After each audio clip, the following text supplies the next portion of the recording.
It took years to forge the Roman Empire, years to build the Great Wall, and years to carve that single piece of marble into David.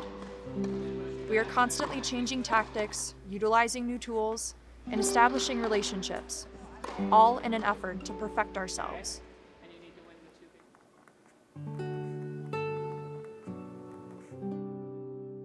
Marlo has been involved in tennis all along because our older son, Sam, was a pretty competitive tennis player. She used to come and watch him, even as a little girl, 2, 3 years old. Wanted to get on the court right away. I love that the sport is very self-reliant. The lone wolf aspect where you have to rely on yourself, you can't blame anybody else. It's all on you. You're not gonna hit a backhand down the line like 100% of the time, and it's gonna be in and it's gonna be a winner. But just feeling pride that I'm implementing what my coaches have taught me. Even if I'm having an off day, just knowing I'm doing the right thing and sticking with it and knowing it'll work out in the long run. The 4 years I've been here, there have been a lot of ups and downs with COVID, illnesses, injuries, all of that. I think my role on this team is just to be as an inspirational figure, to be a motivator, to push people during practice. Go Marley, here we go Natalie, Melissa. First one on the court, last one off. And that kind of effort is what she puts into everything she does, whether it's her artwork, her classwork. For her freshman year, when she was stuck in the dorm, she did a lot of artwork there, and that was such a wonderful outlet. Art has definitely been a great outlet, especially after really hard practices. I remember making this back in our library in Pittsburgh. I was always fascinated with different patterns and colors and making things that are just bright and happy in a very stressful environment like academics and tennis. So when I see it, honestly, it just makes me smile, and it's extremely therapeutic to have. And you need something that's really relaxing to go with something that's really intense.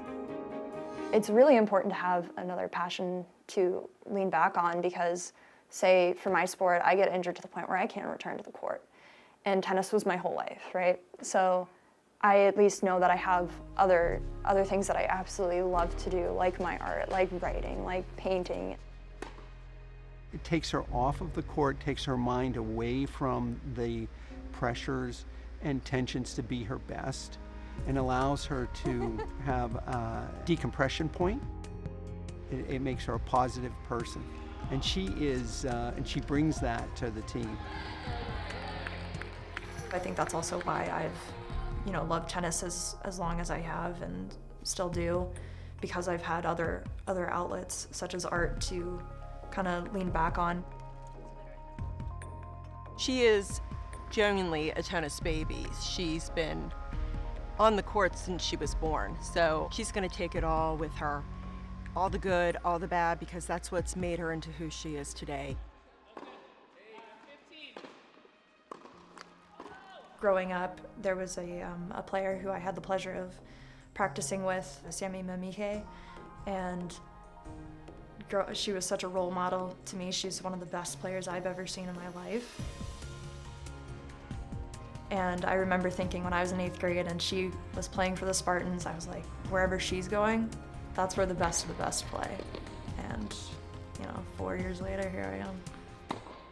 I'm extremely proud. I think that it's not just what she's given to Michigan State, but what Michigan State has given to her, which is a great foundation for things to come.